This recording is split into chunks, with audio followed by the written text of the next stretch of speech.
दोस्तों 19 मार्च 2026 को रिलीज हुई आदित्य धर की धुरंधर द रिवेंज ने बॉक्स ऑफिस पर तहलका ला दिया। बड़े से बड़े रिकॉर्डर को फिर से लिखा, फिर से इंडियन सिनेमा पर एक नया हिस्ट्री लिखा। इंडियन सिनेमा का एक नया नाम बन गया। लेकिन क्या ये एक सिर्फ फिल्म है? बिल्कुल नहीं। एक कराची के सड़कों पर वही असली खून और इंडियन इंटेलिजेंस का वही दास्ताना है जो हम सबसे अनजान फाइलों में दबा हुआ पड़ा है आज भी किसी गोदाम खाने में। आज के इस वीडियो में हम बात करेंगे इस मूवी में दिखाए गए उन 10 बड़े कैरेक्टरों की असलियत लेकर, जिनमें रहेंगे कराची गैंग वॉर से लेकर 26/11 के बॉम्ब ब्लास्ट के मास्टरमाइंड तक। तो चलिए बिना कोई बात बढ़ाए वीडियो शुरू करते हैं।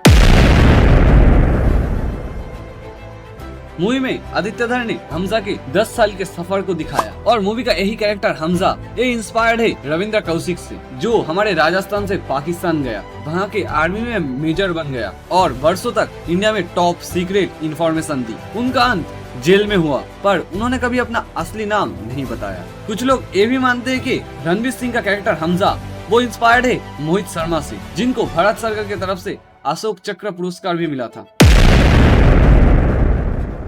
मेजर इकबाल फिल्म का वो दिमाग है जो कभी सामने नहीं आता, पर हर गोली के पीछे, हर ब्लास्ट के पीछे उसका ही हाथ होता है। 2008 में हुए मुंबई ब्लास्ट का मास्टरमाइंड कोई और नहीं बल्कि असली में मेजर इकबाल थे। डेविड हेडले ने कोर्ट में गवाही दी कि ISI मेजर ने उनको ट्रेनिंग दी और फंड भी दिया था। अर्जुन रामपाल ने मेजर इकबाल का कोल्ड और ब्लडेड पर्सनालिटी 100% सही पकड़ी, जिसे देख के शायद मेजर इकबाल भी चौंक गए हैं। और मेजर इकबाल आज भी इंडिया के मोस्ट वांटेड लिस्ट में शामिल है।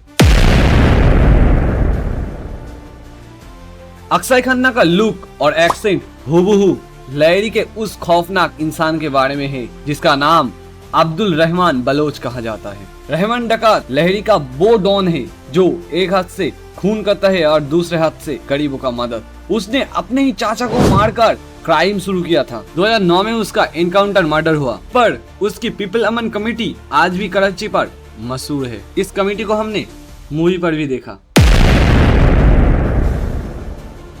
मूवी में दिखाए गए रहमान डकैत के भाई उजेर बलोच, जिसे रहमान डकैत के बाद लहरी का नया गॉडफादर कहा जाता है। उजेर बलोच असलियत में इतना पावरफुल था कि पाकिस्तान के बड़े नेता भी उसके दरबार में हाजिरी लगाते थे। उस पर 198 मर्डर का इल्जाम भी है। ऐसा भी माना जाता है कि वो ईरानियन इंटेलिजेंस को सीक्रेट इंफॉर्मेशन बेचा करता था, इसलिए उस पर जासूसी का केस भी चला। दानिश पंडोर ने उजेर बलोच का वो डरावना लुक बिल्कुल सही से अपने अंदर लाया और ऑडियंस को बिल्कुल उजेर बलोच ही दिया।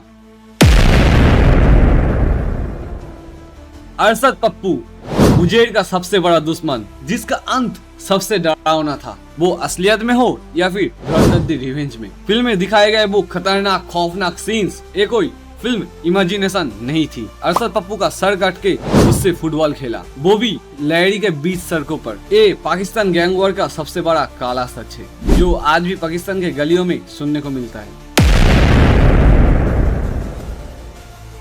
अब आते सबसे इंटरेस्टिंग इंसान के ऊपर, जमील जमाली यानी हमजा का ससुर यालीना का बाप। मूवी के आखिर में इन्होंने सबसे बड़ा झटका हमें दिया, जिसे बताने के पहले आप अगर इस मूवी को ना देखे हो तो ये पॉइंट आप स्किप कर सकते हो, क्योंकि इस पर स्पॉइलर है। मूवी पर पहले से ही जमील जमाली को ऐसे दिखाया जाता है कि वो पॉलिटिक्स के लिए, वो अपने सत्ता के लिए कुछ भी कर सकता है। लेकिन असली ट्विस्ट तो मूवी के लास्ट में पता चला, जब अजय सन्याल ने उसको भेजा हमजा को लाने के लिए। वो और कोई नहीं बल्कि एक इंडियन स्पाई है जो 45 सालों तक पाकिस्तान में ही रह रहा है, सबके आंखों पर धूल दिए हुए। भाई ये जब मैंने ही सुना ना, मेरे हैरानी का ठिकाना ही मुझे खुद को नहीं मिल रहा था। मुझे लगा ये वो कह रहा है आदित्य धर ने क्या खाकर इस मूवी को बनाया कि आखिर के लास्ट मिनट तक आपको ऐसा झटका देगा। मैंने एक कभी सोचा ही नहीं। तो असलियत में इनको नबील गबूल नाम से जाना जाता है, जो लहरी के सीनियर नेता भी रह चुके हैं। उन्होंने खुद एक्सेप्ट भी किया था कि पाकिस्तान में गैंगस्टर के बिना पॉलिटिक्स करना नामुमकिन है। राकेश बेदी का वो मास्टरमाइंड एक्टिंग क्या ही था, जिन्होंने धुरंधर 2 पर लोगों के दिल में आंख फूंकी। अब आते हैं यालीना के ऊपर। यालीना का कैरेक्टर फिल्म में इनोसेंस और क्राइम के बीच का कड़ी है। नबील गबूल की बेटी महीन को लेकर पाकिस्तान में काफी कंट्रोवर्सी हुई थी जब उनका नाम एक गैंगस्टर के साथ जोड़ा गया। उन्हें रातों रात लंदन जाना पड़ा। फिल्म में दिखाए हुए हमजा और यालिना का लव स्टोरी आईएसआई की रियलिटी का एक इमोशनल हिस्सा है। अब आते हैं उस मास्टरमाइंड ने जिसने इस पूरे चक्रव्यूह को सजाया, जिसने जमील जमीली और हमजा अली जैसे स्पाई ऑफिसरों को बनाया, उनको गाइड किया, और वो नाम कोई और नहीं बल्कि आर माधवन का कैरेक्टर अजय सन्याल। इनके पास वो दिमाग है जो इंडिया में बैठे दुनिया के हर एक कोने पर कुछ भी कर सकता है। रिपोर्टों की माने तो ये कैरेक्टर कोई और नहीं बल्कि हमारे एनएसए अजीत डोभाल सर है, जो 7 साल पाकिस्तान में अंडर कवर रहे। उनका डिफेंसिव ऑफेंस स्ट्रेटजी यानी उनका मानना है कि हम दुश्मन के घर घुसकर मारेंगे, और इसी चीज को आदित्य धर ने बहुत ही बेखूबी से मूवी पर दिखाया है। अब आते उस काले दुनिया के बड़े नाम पर, जिसे लोग दाऊद इब्राहिम कसकर नाम से जानते हैं, जो एक घोस्ट है जिसे देखना करीब करीब नामुमकिन है। मूवी में वो कराची के क्लिफ्टन एरिया में छुपकर पूरा एम्पायर चला रहे थे। माना जाता है कि 1993 का मुंबई ब्लास्ट दोषी दाऊद इब्राहिम आज भी आईएसआई के हिफाजत में है।